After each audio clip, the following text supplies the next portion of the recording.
It's Amanda Freitag, and today we're gonna have a dark and stormy.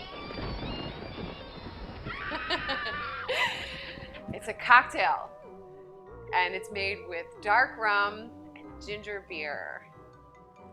The tale goes that the sailors were getting seasick on the boats, and they would drink ginger beer to settle their stomachs and throw a little rum in there. But this is really created in Bermuda.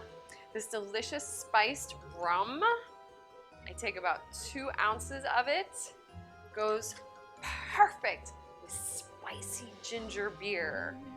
Couldn't be any better. I put a little bit of ginger beer. This is a classic combination. Rum and ginger beer, and lime, like peanut butter and jelly. It's dark and stormy because of the way it looks, but certainly not because of the way it tastes. I'm gonna top it off with a little more ginger beer, and lime to me is the perfect garnish.